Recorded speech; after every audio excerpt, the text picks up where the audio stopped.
नमस्कार, माँ गायत्री महाविद्यालय चौमला में आपका हार्दिक अभिनंदन। द्वितीय प्रश्न पत्र इकाई 3 के अंतर्गत आज हम पढ़ेंगे चित्रलेखा उपन्यास से की कुछ महत्वपूर्ण व्याख्याएं। तो देखिए, पहली व्याख्या,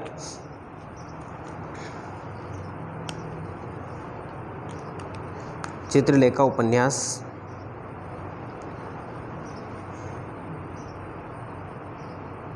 इसके जो लेखक हैं,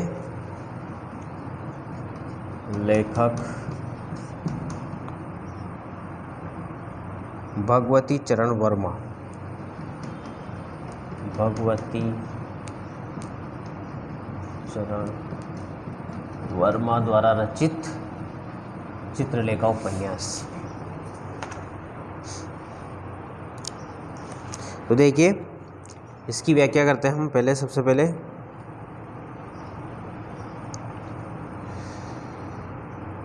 तुम जानना चाहते हो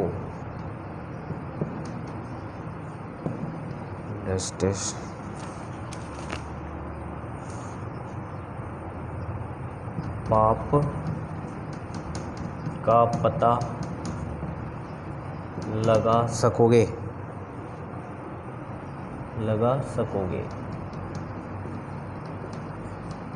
तो भगवती चरण वर्मा द्वारा रचित चित्रलेखा उपन्यास की महत्वपूर्ण कुछ व्याख्याओं का हम अध्ययन करेंगे।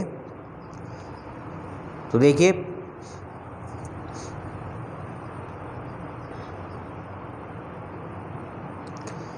इस व्याख्या के अंतर्गत चित्रलेखा के दूसरे परिच्छेद में इसमें महाप्रभु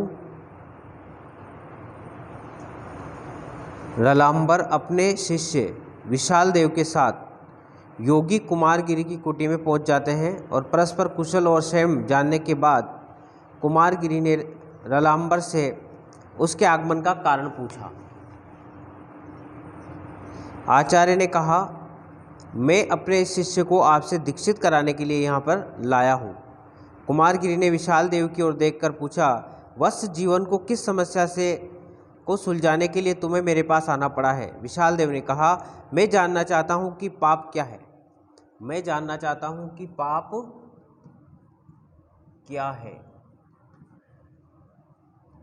उसका प्रश्न क्या था? पाप क्या है? प्रस्तुत कथन योगी कुमारगिरी का है। तो योगी कुमारगिरी कहते हैं कि तुम जानना चाहते हो कि पाप क्या है, पर पाप क्या है यह अधिकतर अनुभव से ही जाना जा सकता है। पाप को कहने से पाप को नहीं जाना सकता, पाप को अनुभव करके ही हम पाप को समझ सकते हैं। और मेरे साथ रहकर तुम्हें पाप का अनुभव न हो सकेगा। वो कहते हैं कि अगर तुम मेरे साथ रहोगे तो तुम पाप को नहीं समझ सकोगे, क्योंकि यहाँ पे पाप का क्या है? अभाव है। मेरा क्षेत्र है संयम और नियम, और नियम और संयम में पाप दूर रहता है। कहने का मतलब, जो आचार्य जो कहते हैं वो कहते हैं कि मेरा जो संयम, मेरा क्या है? संयम और नियम के अनुसार मेरी लाइफ, मतलब मेरी ज़िंदगी चल रही है। तो इस ज़िंदगी में जिसके जीवन में संयम और नियम जिसके जीवन में होते हैं, तो आचार्य जी का संकेत होता है कि उसके जीवन में कभी भी पाप नहीं हो सकते हैं।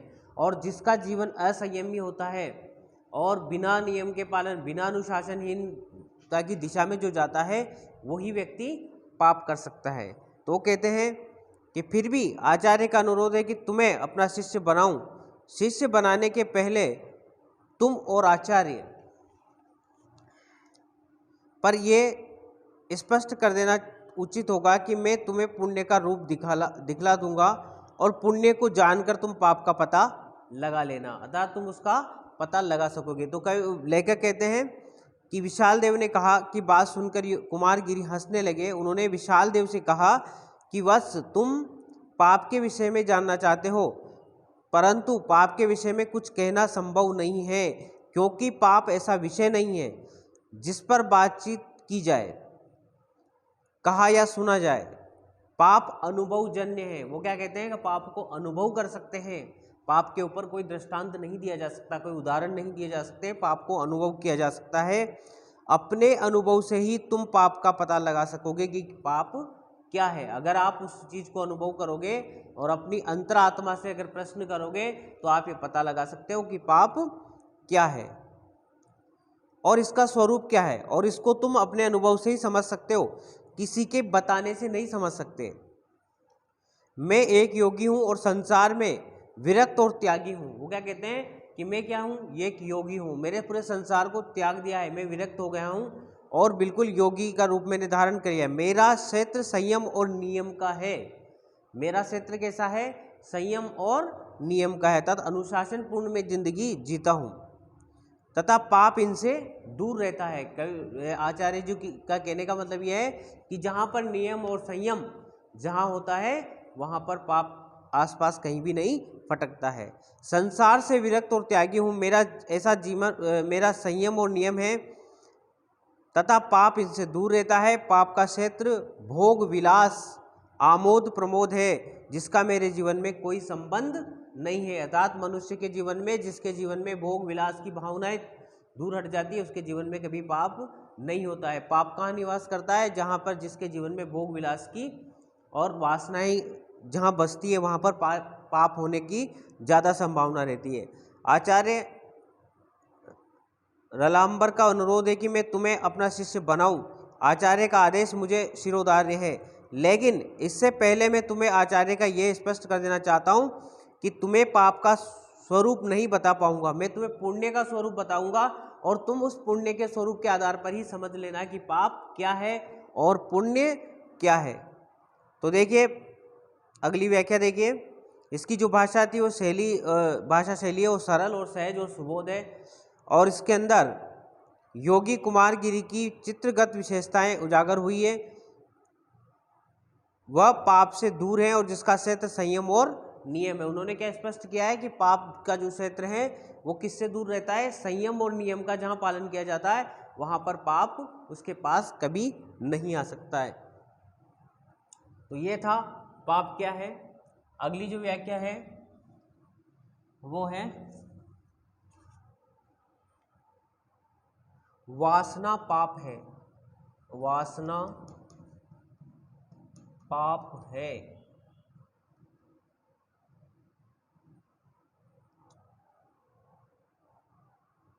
तो वह बहुत ऊपर उठ सकता है।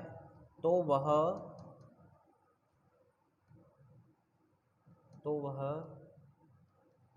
बहुत ऊपर उठ सकता है।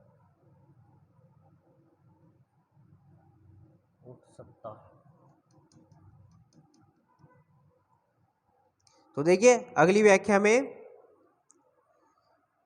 भगवती चरण वर्मा के प्रसिद्ध चित्रलेखा उपन्यास के अंतर्गत महाप्रभु रलाम्बर अपने शिष्य विशाल देव को योगी कुमार गिरी के सानिध्य में छोड़कर चले जाते हैं और उनके बीच में जो बातचीत होती है उसका यहाँ पर उन्होंने वर्णन किया है। वासना पाप है, जीवन को कलुषित बनाने का एकमात्र साधन है। अगर वासना क्या है, जीवन में, मनुष्य के जीवन में सबसे बड़ा पाप है, और मनुष्य जीवन को कलुषित या कलंकित बनाने वाली अगर कोई है तो वो है वासना है।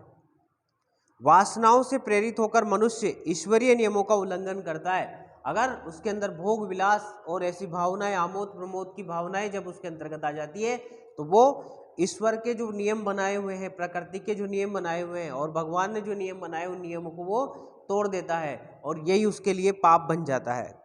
और उनमें डूबकर मनुष्य अपने को, अपने रचयिता ब्रह्मा को भी भूल जाता है। जब वो ऐसी वासनाओं में और इनमें आमोद प्रमोद में डूब जाता है तो वो भगवान को भी भूल जाता है कि मुझे किसने बनाया है और किस लिए मुझे यहाँ धरती पर भेजा है। इन सारी चीज़ों को वो त्याग देता है, सबको भूल जाता है। इसीलिए वासना त्याज्य है। इसीलिए सभी संत लोग कहते हैं कि वासना को त्याग देना चाहिए, ये पाप का बीज है। यदि मनुष्य अपनी इच्छाओं को छोड़ सके तो वह बहुत ऊपर उठ जाता है। अगर मान लो मनुष्य अपनी इच्छाओं को कंट्रोल कर ले, संतोषप्रद जिंदगी जीना शुरू कर दे तो वो एक दिन बहुत ऊपर उठ सकता है। तो ये चित्रलेखा उपन्यास के अंदर बताया गया है। इसमें कहा है कि योगी कुमार गिरी ने विशाल देव से कहा, वत्स तुम पाप को जानना चाहते हो। वो कहते हैं कि तुम पाप को जानना चाहते हो तो वासना ही पाप है। क्या बताते हैं वो? वासना ही पाप है। और वासना जीवन को कलुषित बनाने का एकमात्र साधन है। मनुष्य में जब तक इच्छाएं शेष है वह उनको किसी न किसी प्रकार से पूरा करना चाहता है, और उनको पूरा करने के लिए वो कोई भी पाप कर सकता है, अर्थात वो पाप का भागीदार बन सकता है। तो सबसे पहले अगर मान लो हमें पाप से बचना है तो इसलिए हमें इच्छाओं को त्याग करना पड़ेगा, उन पे कंट्रोल मतलब उन पे लगाम लगानी पड़ेगी, तब जाके हम ऐसा कर सकते हैं। मनुष्य का हृदय कलुषित हो जाता है और वह पाप के मार्ग पर चल पड़ता है, ईश्वरीय नियमों को की अवहेलना करने लग जाता है। ये वासना में डूबकर अपने रचित ब्रह्मा को भी भूल जाता है, अर्थात ईश्वर को भी भूल जाता है। इसीलिए वासना त्याज्य है, छोड़ने योग्य। यदि मनुष्य अपनी इच्छाओं को, अपनी वासनाओं को छोड़ सके तो वह ऊपर उड़ सकता है और मानव में महामानव अर्थात देवता बन सकता है, और देवता बनने की शक्ति उसके अंतर्गत होती है। लेकिन वो अपनी इच्छाओं के अंतर्गत वो सारी जो शक्ति होती है वो उसमें दब जाती है और उसका नाश हो जाता है, और मनुष्य कलुषित बन जाता है, और मनुष्य के पतन का कारण बन जाती है वासना। अतः वासनाओं का त्याग करना, वासनाओं त्याग करने योग्य है। अगली व्याख्या देखिए।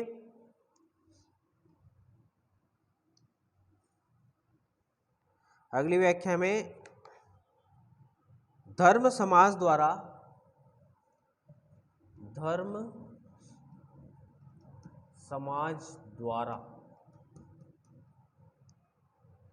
निर्मित है।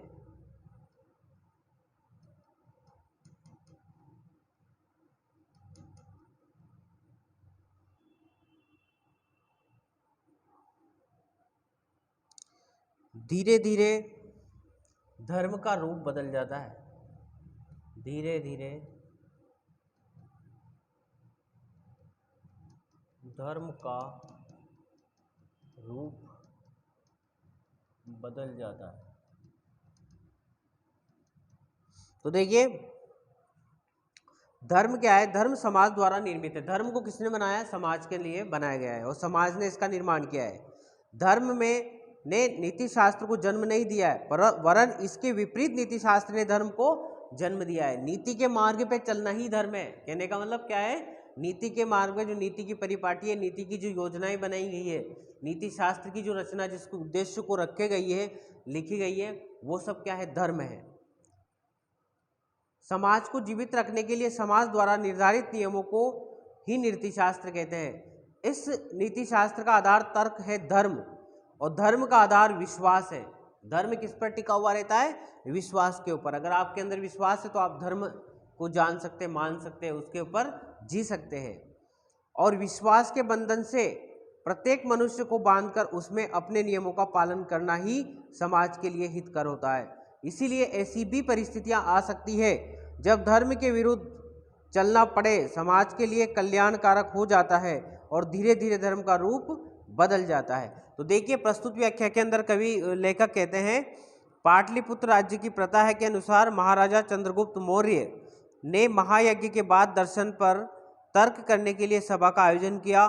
सभी सामंतों और राज्य के प्रथम कर्मचारियों को वहां पर आमंत्रित किया गया, ब्राह्मणों और तपस्वियों को वहां बुलाया गया और सबको आसन दिया गया। उसके पश्चात महाराज ने अपने प्रधानमंत्री चाणक्य से एक प्रश्न पूछकर सभा का आरंभ किया।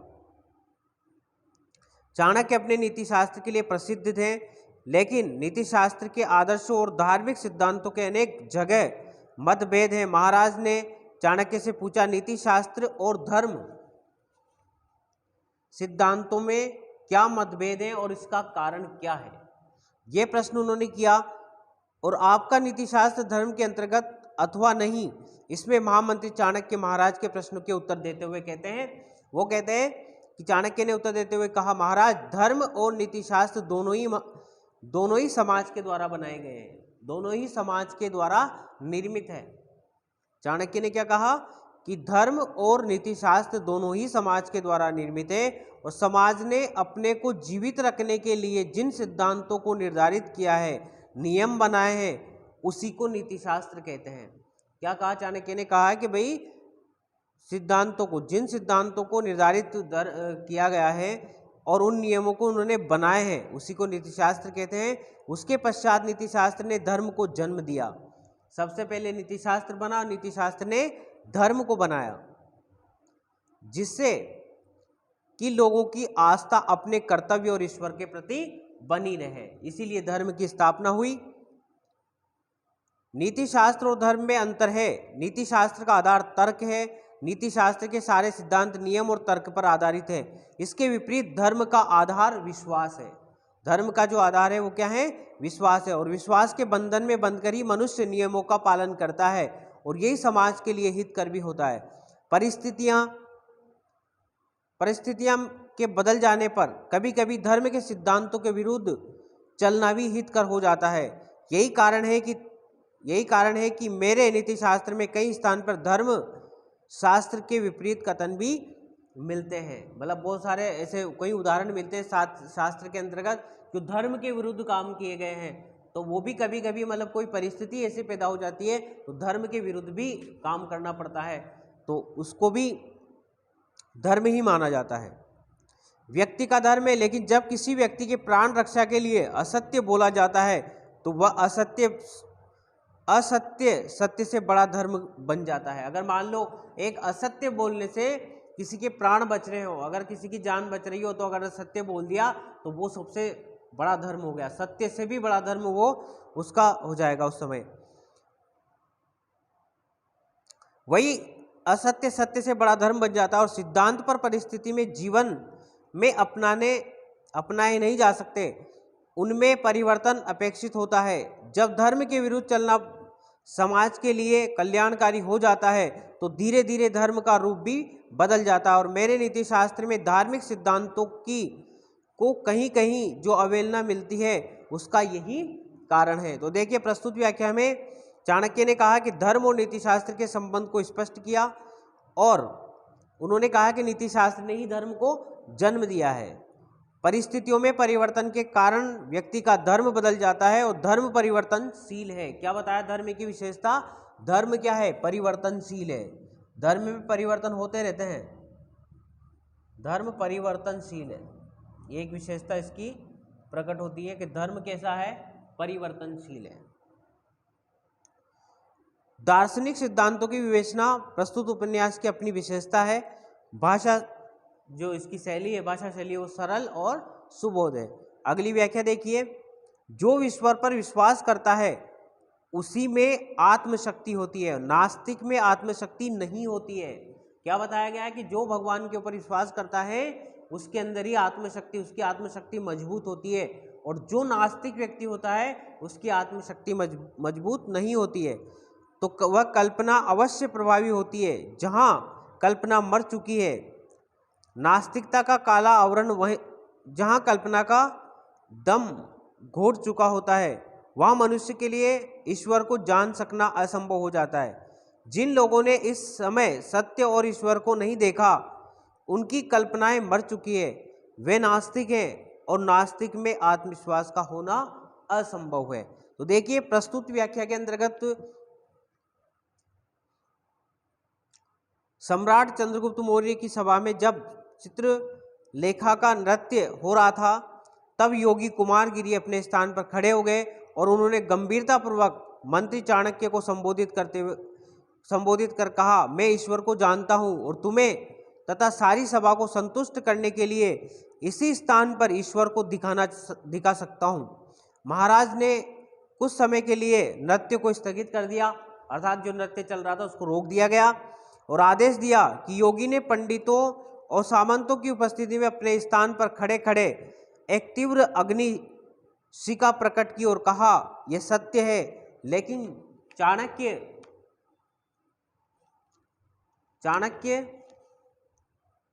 वह प्रकाश दिखाई नहीं दिया। कुछ समय उपरांत योगी ने पुनः एक अग्नि शिखा प्रकट की और कहा, यह ईश्वर है। सभा में सभी ने सत्य और ईश्वर दोनों को देखा, पर चाणक्य ने नहीं।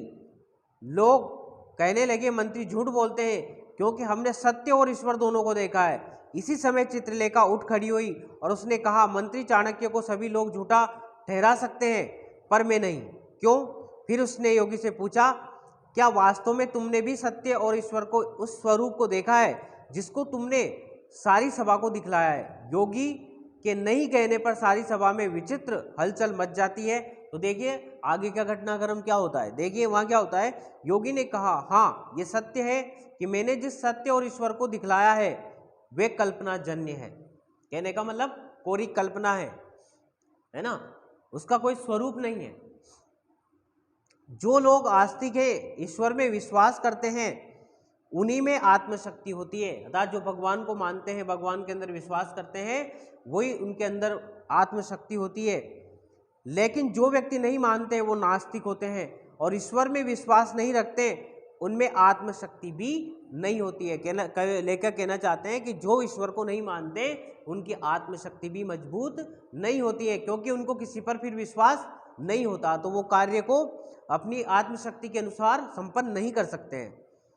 जो व्यक्ति आस्तिक है उन्हीं में कल्पना शक्ति होती है और कल्पना शक्ति आत्मशक्ति को प्रभावित करती है। जिन लोगों की कल्पना शक्ति मर चुकी होती है उसकी आसक्ति भी मर जाती है। ऐसे कल्पनाहीन नास्तिक व्यक्तियों का ईश्वर को जान पाना असंभव है। ऐसे लोग ईश्वर को कभी नहीं जान सकते, क्योंकि जिनकी कल्पना शक्ति मर चुकी होती है वो भगवान को नहीं जान सकते। सार यह है कि इस समय जिन लोगों ने सत्य और ईश्वर को नहीं देखा उनकी कल्पनाएं मर चुकी हैं, वे नास्तिक हैं और नास्तिक में आत्मशक्ति का होना असंभव है। भाव यह है कि आस्तिक व्यक्ति आत्मशक्ति संपन्न होता है। जो भगवान में आस्था रखते हैं उसकी आत्मशक्ति मजबूत होती है, वो आत्मशक्तिशाली होता है। और जिसकी आत्मशक्ति मर जाती है उनमें कल्पना सामर्थ्य भी नहीं होता। ऐसा एक व्यक्ति ईश्वर को न तो समझ सकता है और न ही भगवान के अर्थात ईश्वर के दर्शन कर सकता है। सभा में जिन्होंने सत्य और ईश्वर को नहीं देखा वे नास्तिक है और कल्पना शून्य है, अर्थात उनकी कोई कल्पना नहीं है। तो देखिए प्रस्तुत व्याख्या के अंदर आस्तिक और नास्तिक के भेद को दर्शन के आधार पर यहाँ पर स्पष्ट किया गया और इसमें योगी कुमारगिरी की उच्च आसक्ति का बोध होता है और भाषा सरल और सुबोध है। अगली पांचवी व्याख्या देखिए। पांचवी व्याख्या के अंतर्गत विजय और पराजय। विजय और पराजय।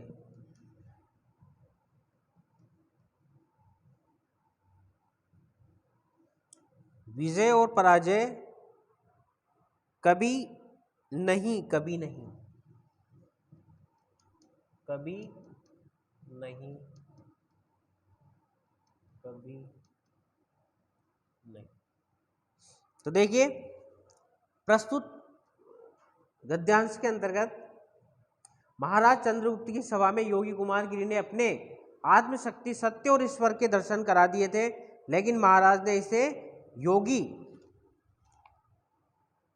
का अनुचित धर्म माना और उसे दंड का पात्र समझा। दंड देने का अधिकार नर्तकी चित्रलेखा को दिया गया।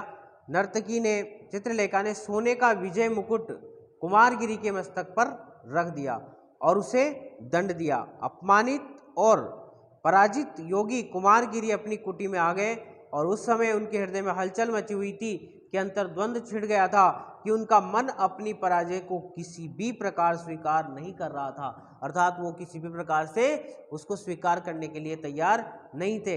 इसमें योगी कुमारगिरी ने के उसी समय के अंतर्द्वंद का सफल चित्रण हुआ। तो देखिए क्या हुआ, जीवन में हार और जीत होती रहती है ना।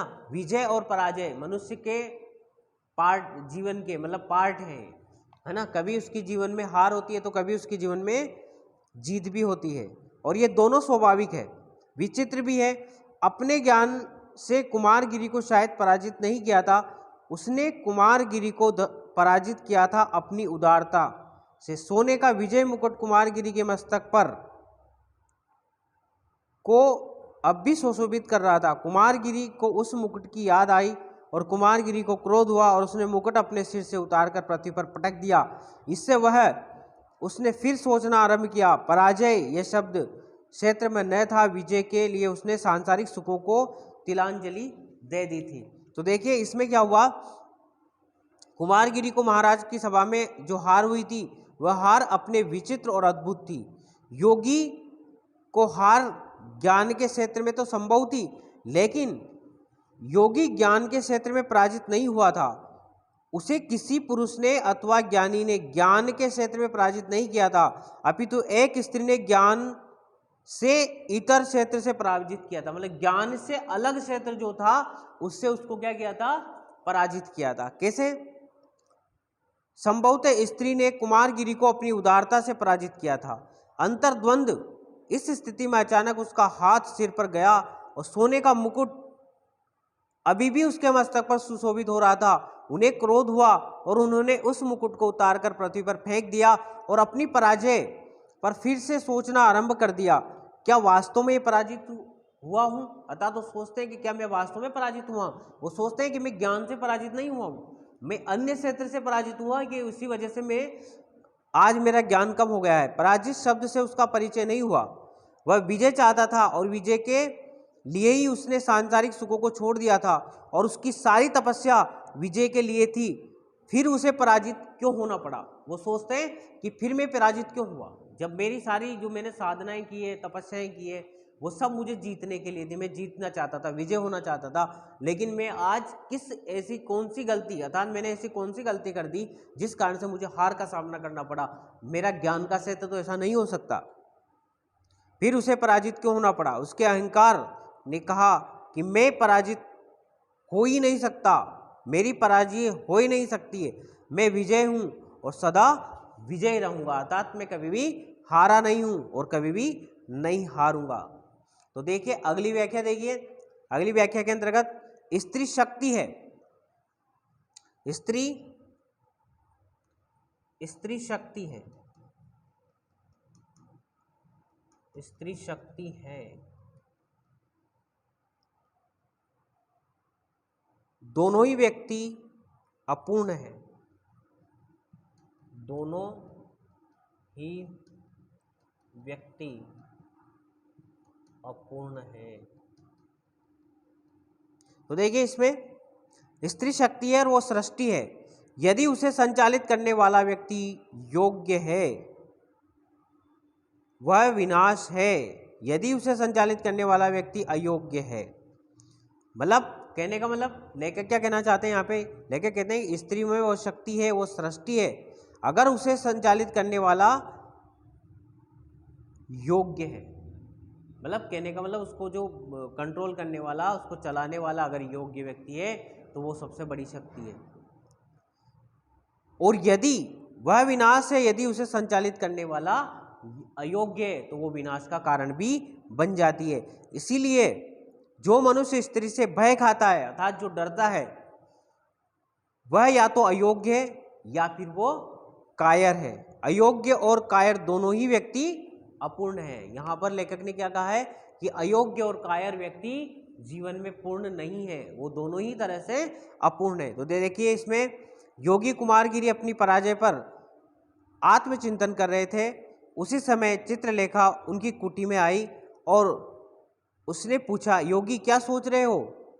योगी ने चित्रलेखा के इस कथन को व्यंग्य माना और कहा, तुमने मुझे पराजित किया है, इसलिए तुम बार बार मेरा अपमान कर रही हो। शायद तुम नहीं जानती हो कि संसार विरक्त योगी के लिए मान और अपमान के लिए कोई महत्व नहीं हो सकता। नर्तकी ने कहा, मैं आपसे दीक्षित होने के लिए आई हूँ। क्या कहती हो? कि मैं आपसे दीक्षित होने के लिए आई हूँ। योगी ने उसे साधना मार्ग की घटनाएं बतलाया और कहा, मैं तुम्हें दीक्षा देने में असमर्थ हूँ, अर्थात मैं तुम्हें मेरी शिष्या नहीं बना सकता, तुम यहाँ से चली जाओ। ये कथन कुमारगिरी के प्रति चित्रलेखा का है। कुमारगिरी वो कहती है, चित्रलेखा ने कुमारगिरी से कहा, तुम स्त्री को माया समझते हो। क्या कहा उसने? चित्रलेखा ने कुमारगिरी से क्या कहा कि तुम स्त्री को क्या समझते हो? माया समझते हो और उससे भय खाते हो, और माया से तुम क्या करते हो? डरते हो। उसे अपनी साधना मार्ग में बाधा समझते हो। लेकिन मैं तुमसे दीक्षित होने के लिए आई थी। अपने सारे विश्वासों, भावनाओं, संस्कारों को छोड़कर स्त्री को तुम माया और अंधकार समझकर भूल करते हो। स्त्री वस्तुतः शक्ति है और वह सृष्टि है। अगर संसार में ऐसा कोई व्यक्ति है उसको योग्य समझता है तो वो क्या है, शक्ति है और सृष्टि है।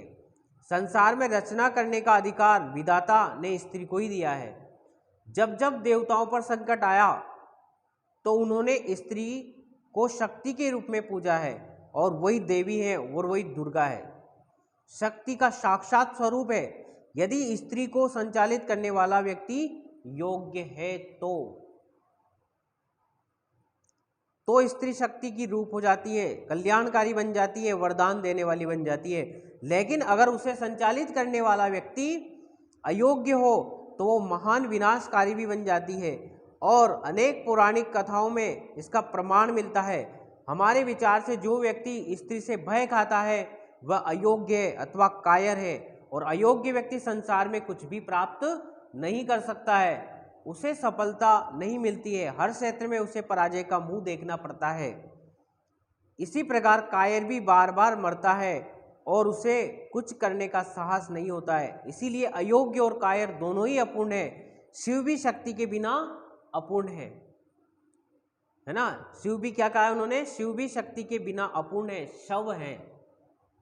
तो देखिए इसमें नारी शक्ति का रूप और संहारकारी रूप दोनों का विवेचना यहाँ पर लेखक ने की है।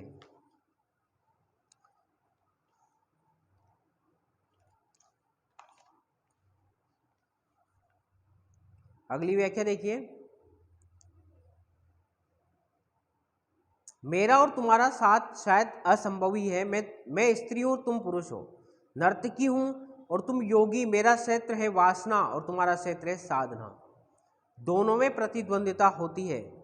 तुम मेरे जीवन में बवंडर की भांति आकर निकल जाते हो, ठीक है।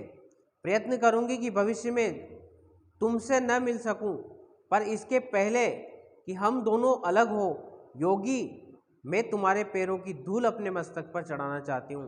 तो चित्रलेखा क्या कहती है योगी से, वो कहती है, चित्रलेखा ने योगी कुमारगिरी से कहा, मेरा और तुम्हारा साथ शायद असंभव है, क्योंकि दोनों एक साथ हम नहीं रह सकते हैं। इसका कारण ये है कि तुम एक दूसरे के विपरीत हो। मैं स्त्री हूँ और तुम पुरुष हो। मैं नर्तकी हूँ और तुम योगी हो। मैं तो क्या करती हूँ, नृत्य करती हूँ, और तुम योगी हो, भगवान की साधना करने वाले हो, संयमी जीवन जीने वाले हो। फिर मेरा और तुम्हारा साथ कैसे हो सकता है? मेरा क्षेत्र वासना का है, इच्छाओं का है और भोग विलास का है, जीवन के आमोद प्रमोद का है, और तुम साधक हो। साधना के क्षेत्र में सांसारिक इच्छाओं का कोई स्थान नहीं होता है। अगर साधना कर रहे हैं, भगवान की भक्ति कर रहे हैं, तो उसमें सांसारिक इच्छाओं का तिल मात्र भी कोई स्थान नहीं होता है। तुम साधक हो। दोनों नदी के दो किनारों की तरह हैं। जिस प्रकार से नदी के दोनों किनारे आपस में नहीं मिल सकते हैं, उसी प्रकार से हम दोनों भी नहीं मिल सकते हैं, जो साथ साथ रहते हुए भी एक दूसरे के विपरीत हैं। वासना और साधना दोनों में संघर्ष है, असमानता है, प्रतिद्वंदिता है, दोनों एक जैसे नहीं हो सकते हैं। तुमने मेरे जीवन में हलचल पैदा की है, अब तुम मेरे जीवन से ऐसे निकल जाना चाहते हो जैसे बवंडर आया और चला गया। वह कुछ आंदोलित करके निकल जाता है। मेरा प्रयास होगा कि भविष्य में तुमसे नहीं मिलूं। संभवतः वो कहते हैं कि भविष्य में तुमसे कभी नहीं मिलूं, संभवतः इसी में हम दोनों की भलाई है। तुम पूज्य हो, जाने से पूर्व एक बार तुम्हारे चरणों की धूल में मेरे मस्तक पर लगाना चाहती हूँ। विश्वास है कि इसके लिए तुम मुझे मना नहीं करोगे। तो देखिए इसमें लेखक ने नर्तकी चित्रलेखा और योगी कुमारगिरी की विभिन्नताओं और विपरीत स्थिति के क्षेत्र का यहाँ पर चित्रण किया है।